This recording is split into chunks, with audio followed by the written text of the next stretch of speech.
아멘. 우리말에 안다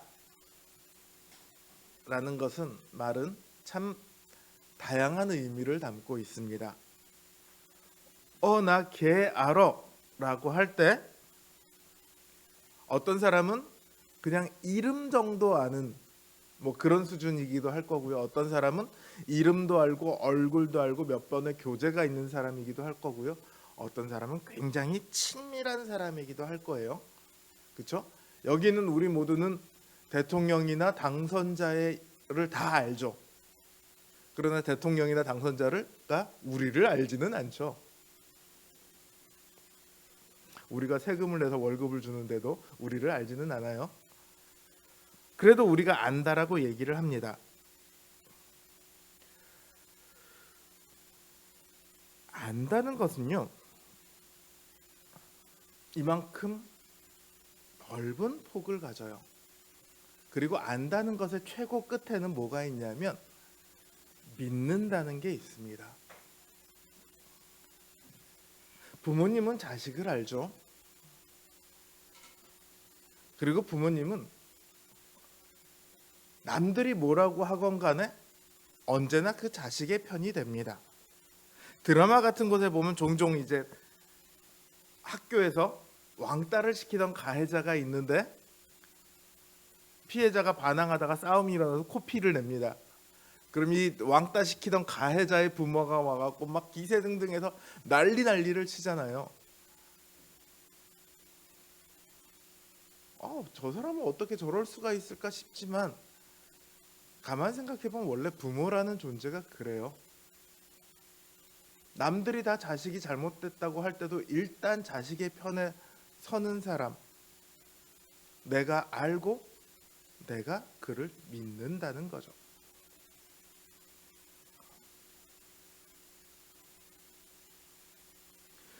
우리가 예수 그리스도를 안다는 것과 믿는다는 것은 분명히 다릅니다.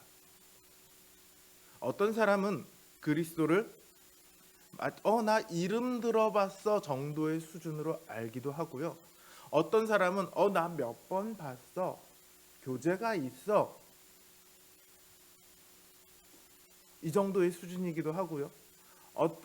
예를 들어 친구지간에도 그렇잖아요. 어떤 사람은 교제가 분명히 있는데 야, 돈 좀 빌려줘 그러면 그 순간에 딱 교제를 끊을 정도의 그런 관계이기도 하고, 어떤 사람은 그래 너라면 내가 돈 못 받아도 괜찮아 그러고 돈을 빌려줄 수도 있고, 예수 그리스도와 우리와의 관계가 우리가 믿는다고 하지만 정말로 내가 중요한 순간에 예수 그리스도를 신뢰하고 있는가? 정말 그분에게 내 모든 인생을 맡기고 있는가? 그래서 우리가 정말 그분을 믿는다라고 자신 있게 말할 수 있을 정도인가? 우리는 우리의 믿음을 늘 점검해 보아야 합니다. 왜냐하면 우리 스스로는 믿는다고 하면서도 스스로에게 속고 있는 경우가 많이 있습니다. 야고보서에서도 그래서 너 믿어? 그럼 네 믿음을 보여봐. 네 믿음을 증명해봐. 이렇게 사도 야고보가 얘기하거든요. 그걸 누구에게 얘기하겠어요? 안 믿는 사람에게 얘기하고 있는 게 아니라 신자들에게 얘기하고 있는 거라고요. 너 정말 믿고 있니?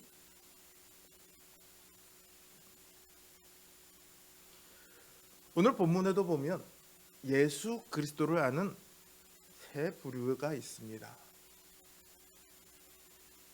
예수님께서 제일 먼저 나사렛, 자기가 태어난 동네죠. 거기 가셔서 회당에 가셔서 말씀을 전하십니다. 회당에 예배를 드리면 돌아가면서 이제 성경을 읽어요. 근데 이 말씀 맡은 서기관이 이렇게 말씀 책을 하나를 뽑아서 줍니다. 그럼 그 중에서 자기가 읽을 말씀을 선택해서 읽고, 혹시라도 거기 부연 설명할 것이 있으면 설교 비슷하게 설명을 하기도 하고 그렇게 합니다. 예수님께서 회당에 섰을 때 서기관이 선지자 이사야의 글을 줍니다. 그 중에서 예수님께서 이 말씀을 찾으세요. 주의 성령이 내게 임하셨으니 이는 가난한 자에게 복음을 전하게 하시려고 내게 기름을 부으시고 나를 보내사 포로된 자에게 자유를, 눈먼 자에게 다시 보게 함을 전파하며 눌린 자를 자유케 하고 주의 은혜의 해를 전파하게 하려 하심이라. 이 말씀을 읽으십니다. 그리고 뭐라고 하시냐면 이 말씀이 이제 너희에게 응하였느니라. 이 말씀은 어떤 말씀이냐면 너희가 지금은 멸망하지만 여호와의 날이 오면, 그때가 되면 하나님께서 메시아를 보내셔서 너희를 구원하시고 너희를 자유케 하시고 너희를 회복시키리라, 이 말씀이거든요. 근데 이 말씀이 지금 응하였다 이렇게 말씀하시면 어떤 뜻이에요? 너희가 600년 동안 기다렸던 그 여호와의 날이 드디어 왔다, 이 말이에요. 그리고 직접적으로 말씀하시진 않았지만 내가 바로 그 사람이다. 왜냐하면 이 말씀이잖아요. 주의 성령이 내게 임하셨으니, 나에게 임했다, 이 말씀을 하신 거예요. 그러니까 내가 누구라는 거예요? 내가 너희가 기다리던 메시아라는 거죠.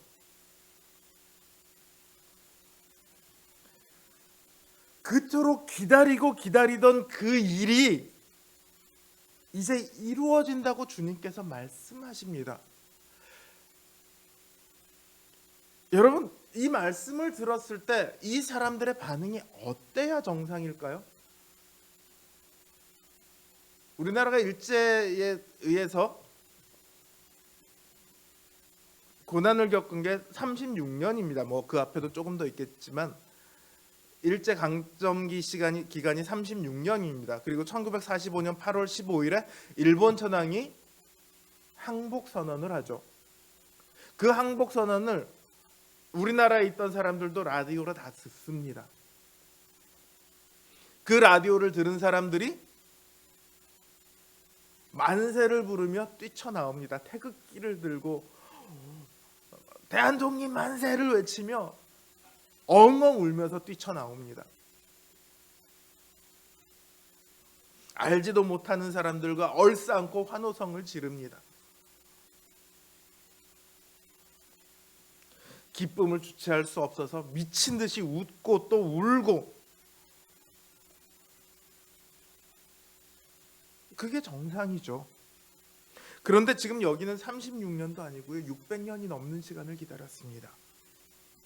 그들은 그 시간 동안 오매불망 여호와의 날만을 기다려왔습니다. 메시아를 기다려왔습니다. 그런데 예수님께서 이제 자기가 메시아고 그 여호와의 날을 자기가 가져왔노라, 그 날이 시작되었노라 얘기하는데 이 사람들의 반응이 너무 시큰둥합니다. 그들은 이렇게 말하죠. 네가? 내가 너 알아. 너 목수 요셉의 아들이잖아.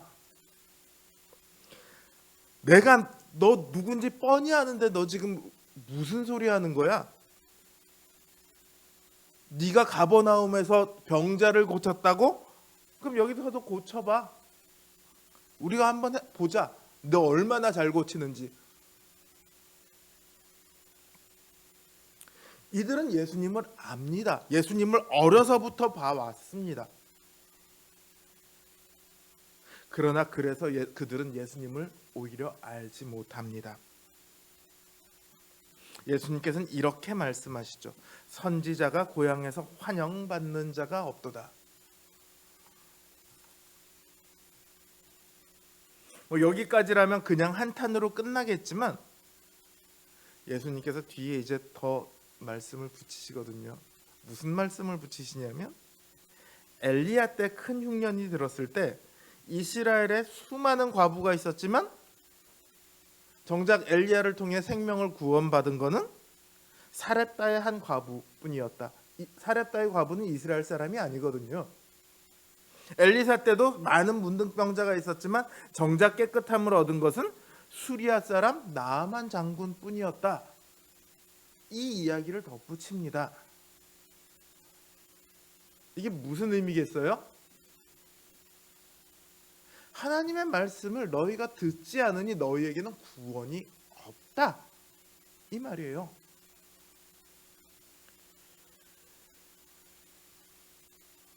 정작 예수 그리스도를 가장 가까이서 알아왔던 사람들이고 가장 오래 알아왔던 사람들이지만 그들은 예수 그리스도를 메시아로 전혀 받아들이지 않습니다. 그리고 그런 이들에게는 구원이 없다고 예수님께서 딱 잘라서 말하죠. 사람들이 그 의미를 정확하게 알아들었습니다. 회당에 있던 사람들이 다 화가 나서 예수님을 죽이려고, 예수님을 산 낭떠러지를 끌고 와서 밀어 죽이려고 합니다. 무슨 예수님이 신성 모독을 했기 때문이 아니에요. 자기들을 모독했기 때문이에요. 이스라엘 사람들에게 가장 끔찍한 욕이 뭐냐? 너 하나님의 백성 아니다. 이게 가장 끔찍한 욕입니다.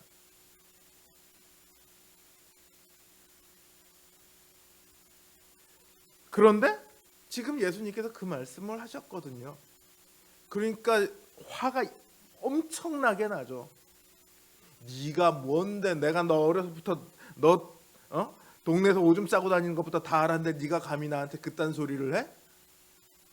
얼마나 화가 났으면 낭떠러지에서 밀어서 죽이려고 했을까요?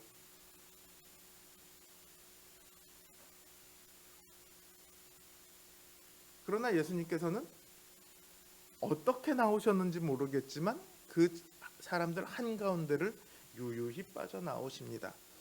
그리고 가버나움으로 가시죠. 이 가버나움에서 이제 두 번째 부류와 세 번째 부류를 만납니다. 두 번째 부류는 가버나움에서 만나는 귀신들입니다.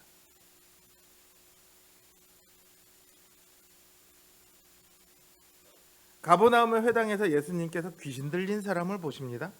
그리고 귀신 들린 사람이 예수님을 보자마자 큰 소리를 외칩니다. 사실은 그 사람이 아니라 그 안에 있던 귀신이 소리를 지르는 거죠. 우리가 당신과 무슨 상관이 있나이까?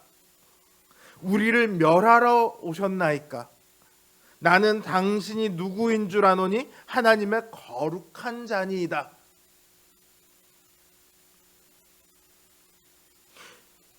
그 귀신은 예수님이 누구인지 압니다. 하나님의 거룩한 자입니다. 그리고 그분께서 하실 일이 뭐냐 하면 귀신들을 멸하러 오셨다는 것도 알고 있습니다.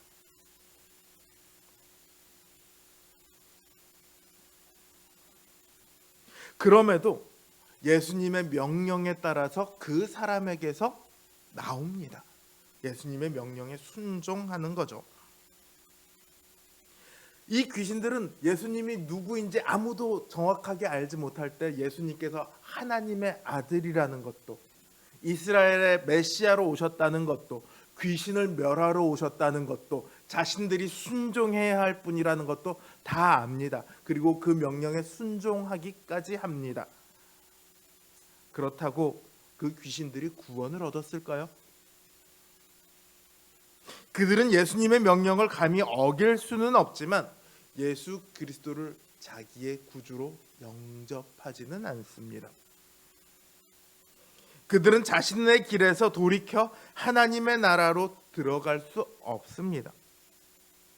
그들의 일은 여전히 비록 지금 예수님의 명령에 순응하고는 있지만 그들의 일은 여전히 하나님의 일에 정반대되는 자리에 서 있습니다. 그들이 우리를 멸하러 왔나이까라고 묻는 것처럼 그들은 예수님의 구원의 대상이 아닌 심판의 대상일 뿐입니다. 귀신들은 예수님을 가장 잘 알고 있지만 예수님을 믿지는 않습니다. 그리고 구원을 얻지도 못하죠. 세 번째 부류는 그 귀신 고치는 것을 본 사람들입니다. 또한 회당에서의 가르침을 들었던 사람들이기도 하죠. 예수님께서 가르치셨을 때 이 사람들은 매우 놀랐습니다. 그 말씀에 권세가 있었기 때문이에요. 그 말씀에 권세가 있었다는 것은 당시 율법학자들은 혹은 바리새인들은 이 율법에 대해서 우리가 무엇을 고칠까, 무엇을 해야 할까, 이것들을 연구하고 그것들을 이야기하는 사람들입니다. 그러나 예수님의 가르치심 그것이 아니라 하나님의 선포 그 자체를 선언하십니다. 가르치는 자체가 완전히 다르죠.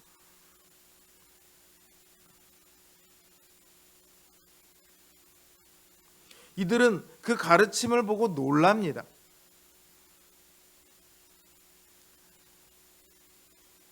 그리고 귀신을 쫓는 그 능력을 보고 또한 놀랍니다. 말씀만으로 귀신더러 너 나가! 그러니까 귀신이 나갑니다. 보통 사람들이 이게 가능할까요? 아마 이스라엘의 대제사장을 데리고 와도 이거는 불가능하죠.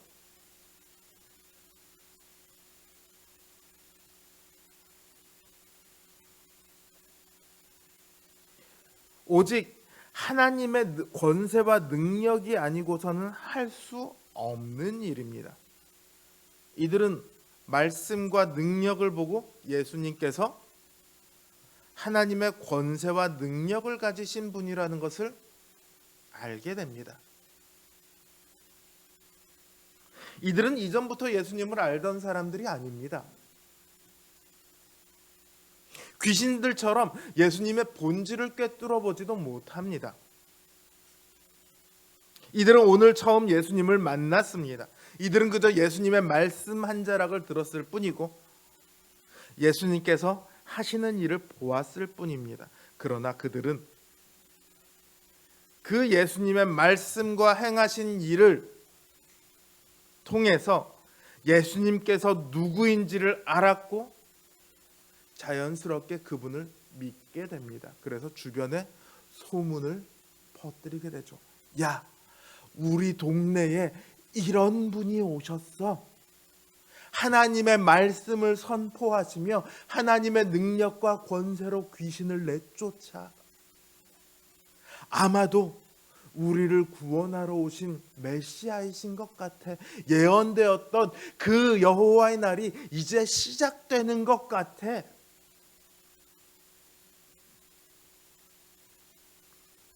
이러고 주변에 소문을 내고 다니겠죠. 그만큼 그들의 안에 예수 그리스도를 메시아로 받아들이고 믿는 믿음이 시작된 것입니다. 예수님을 가장 오래 봐온 가장 깊은 관계에 있었던 사람들은 첫 번째 부류인 나사렛 사람들입니다. 그러나 그들은 예수님은 알긴 알되 자기들의 생각, 자기들의 지식을 통해서 예수님을 압니다. 내가 어려서부터 봐왔던 그 사람. 귀신들은 예수님을 알긴 압니다. 예수님에게 순종하기는 합니다. 그러나 그들은 여전히 자신들의 유익, 자신들의 자리를 고집하며 예수님을 바라봅니다.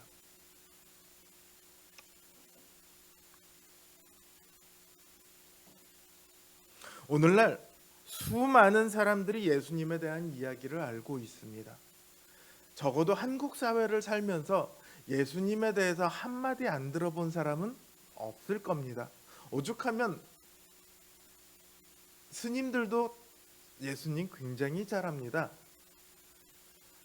불경만 연구하는 게 아니고요. 때로 성경도 보는 스님들도 많이 있습니다. 연구하기 위해서 보죠.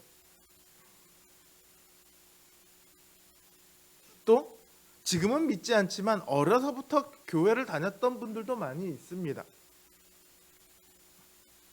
그러나 그분들은 예수님을 알기는 알지만 믿지는 않습니다. 왜냐하면 자신의 생각과 너무 다르기 때문이에요.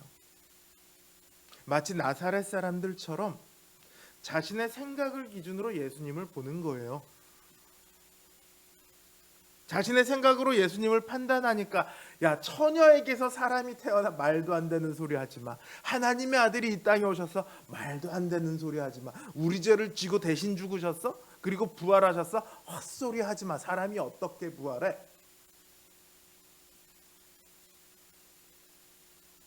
그들은 믿지 않습니다.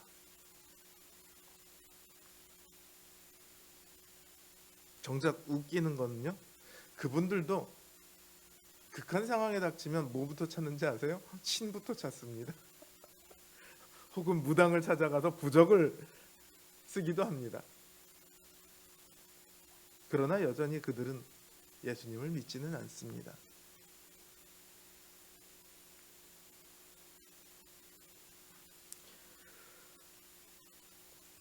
또 귀신들처럼 자신의 이익을 놓지 못하며 자신의 이익으로 인해 예수님을 온전히 믿지 못하는 사람들도 있습니다. 예수님께서 그런 말씀을 많이 하셨거든요. 예를 들어 밭의 비유를 얘기하시면서 세상의 염려와 재리의 유혹이 닥쳐올 때 떠나갈 사람들, 이렇게 말씀하십니다. 이 사람들은 분명히 겉으로 볼 때는 예수님을 믿는 사람처럼 보입니다. 예수님을 믿노라 스스로 고백을 합니다.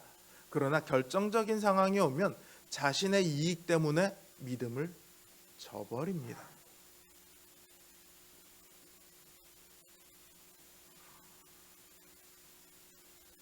사실 많은 이단들을 보면은요, 처음부터 이단으로 시작한 사람들도 있기는 하지만 이단, 특히 교주들에 해당하는 사람들을 보면 거의 다 정통 기독교에서 시작을 했고 정통 기독교의 믿음에서 시작을 했어요. 어느 순간 하나님의 은혜와 능력을 입고 병자도 고치고 뭐 이러는 은사들이 막 주어지다 보니까 그걸 가지고 자기를 위해 사용하는 거죠. 그러다가 이단이 만들어지는 거예요.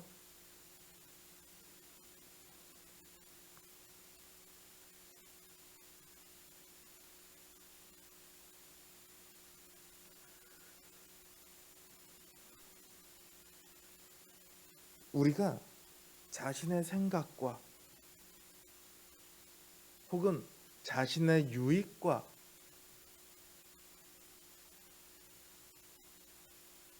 이 안경을 쓰고 성경을 바라보고 예수님을 바라볼 때 결코 온전한 믿음, 구원받을 만한 믿음에 이르지 못합니다. 그거는 너무도 명백합니다. 제가 목사지만요,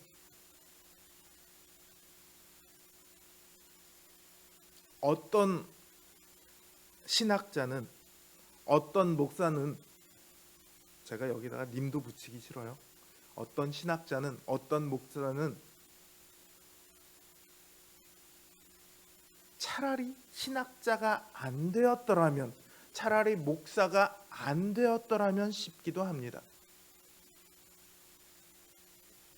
그들은 하나님의 말씀을 연구하고 하나님의 말씀을 가르칩니다. 그러나 실상은 자기들의 생각을 전하는 것이고 자기들의 생각을 펼쳐내는 것뿐입니다. 그 안에 예수 그리스도가 없습니다. 그 안에 복음이 없습니다. 그 안에 구원이 없습니다. 자기도 망하고 남들도 망하게 하는 것일 뿐이죠.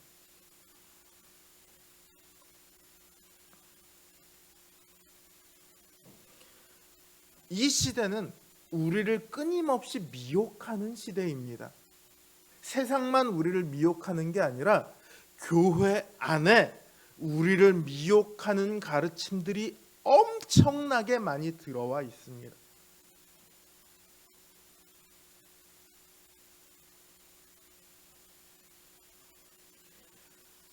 우리가 저녁 기도회 때 여호수아서를 하고 있는데요. 아직까지 그 뒷부분까지 나가지는 않았지만 사실은 여호수아서는 현대로 따지면 교회 안에 있는 다른 가르침들과의 싸움, 이것과 연결이 될 수 있습니다. 그래서 여호수아서야 신약의 갈라디아서를 연결해서 설교하시는 분들이 많이 있습니다. 교회 안에 수없이 많은 미혹하는 말들이 들어와 있습니다. 그럴듯한 얘기로, 사람들이 그렇구나 하고 싶은 얘기로 말을 합니다. 여러분들 교회 오래 다니셨잖아요. 제가 신학교에서 공부할 때 저희 역사신학을 가르치는 교수님이 그런 얘기를 하시더라고요. 이단의 기준이 뭔지 아냐? 그래서 뭔데요? 지금에 와서 이단의 기준은 새로운 거 얘기하면 다 이단이래요. 왜냐하면 사도시대부터 쭉 해서 우리에게 전해진 복음이 있거든요. 이야기할 만한 것들이 다 얘기됐다는 거예요. 그 복음 안에 이미 다 얘기되었고, 단지 중요성의 차이가 있고, 어느 시대는 요게 조금 더 중요하게 가르쳐졌고 어느 시대는 요게 조금 더 중요하게 가르쳐졌을 뿐이지 모든 게 다 담겨 있어요. 그런데 새로운 거라고 함은 사도적 전통을 벗어나야 새로운 것이 가능하다는 거죠. 우와, 저분 얘기를 들으니까 내가 예전에 전혀 몰랐던 거야. 그게 내가 성경에 있는데 내가 몰라서 몰랐던 것일 수도 있지만 그 비슷한 얘기도 들어보지 않았다면 이단일 가능성이 굉장히 높습니다.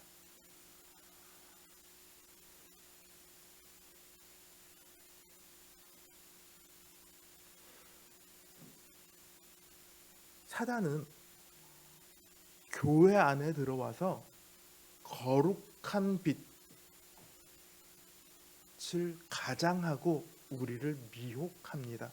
사단이 가장 활발하게 하는 곳은요, 이미 자기들 손아귀에 들어와 있는 세상이 아니에요. 세상 공중권세 잡은 자라고 얘기하잖아요. 세상은 쉽게 얘기하면 이미 잡은 물고기예요. 사단에게 안 잡은 물고기가 어디 있습니까? 다 교회에 있어요. 그러니까 교회에 가장 사단의 미혹이 강력합니다.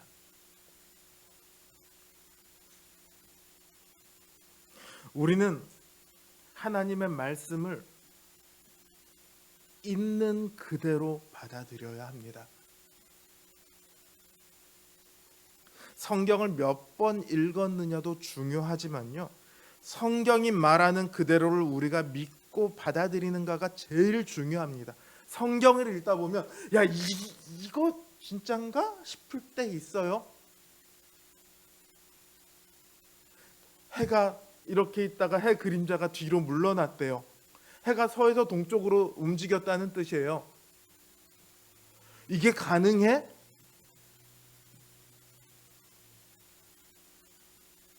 예수님께서 죽으셨을 때 죽은 자들이 일어나서 무덤에서 일어나서 돌아다녔대요. 이건 비유적 표현이지 무슨.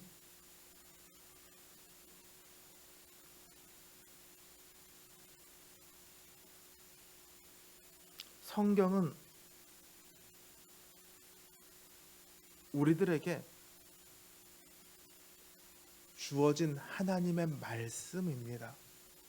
우리들의 수준에 맞춰서 우리들이 그나마 이해할 수 있도록 우리들에게 보여주신 하나님의 역사고 하나님의 계획입니다. 그래서 때때로 이것만 보고는 정말로 어떤 일이 일어나고 있는지 우리는 모를 때가 많아요. 하나님께서 그걸 감춰두셨어요. 그건 봐도 우리가 알 수 있는 거 아닙니다. 우리의 한계는 명확하니까요.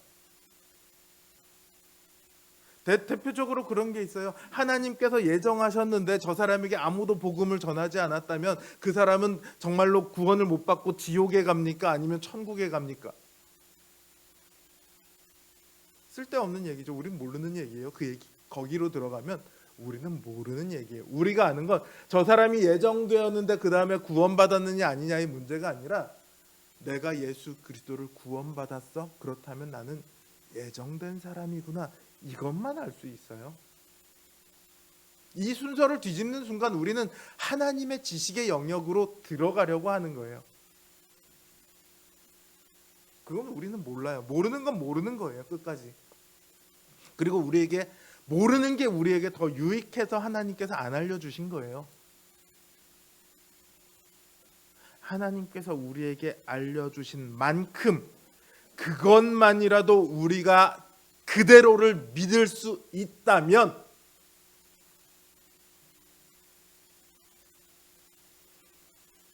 우리의 구원은 너무도 확실한 반석 위에 서게 될 것입니다. 예수님께서는 자신의 전부를 우리를 위해 주셨습니다. 모든 것을 버리고 이 땅에 오셔서 그 하늘 영광을 다 버리고 이곳에 오셔서 우리를 위해 자신의 전부인 생명까지 주셨습니다. 그리고 얘기하시죠. 내가 너를 위해 죽었으니 이제 너도 죽어라. 우리 자신이 죽어야 합니다. 우리의 생각, 우리의 유익 이런 것 따위가 다 죽어야 합니다. 그래야 온전히 예수 그리스도를 믿을 수 있습니다. 그래야 우리가 온전한 복음을 받아들이고 저 영광된 구원 가운데 서게 될 수 있습니다. 그 믿음을 우리가 붙들 때 우리를 위해 고난을 받으시고 우리를 위해 죽으시고 우리를 위해 부활하시고 우리를 위해 성령님을 보내어 돌보시고 우리를 위해 지금도 간구하고 계시는 그 주님을 믿을 때 우리는 모든 얽매임에서 풀려나 진정한 구원의 즐거움을 누리게 될 것입니다. 이제 곧 부활주일이죠. 주님께서 약속하신 그 부활의 소망을 꼭 붙들 수 있는 저와 여러분이 되시기를 바랍니다. 오직 주님을 우리의 구세주로, 우리의 왕으로, 우리의 주인으로 고백하는 믿음이 우리들 가운데 가득하기를 주님의 이름으로 기원합니다.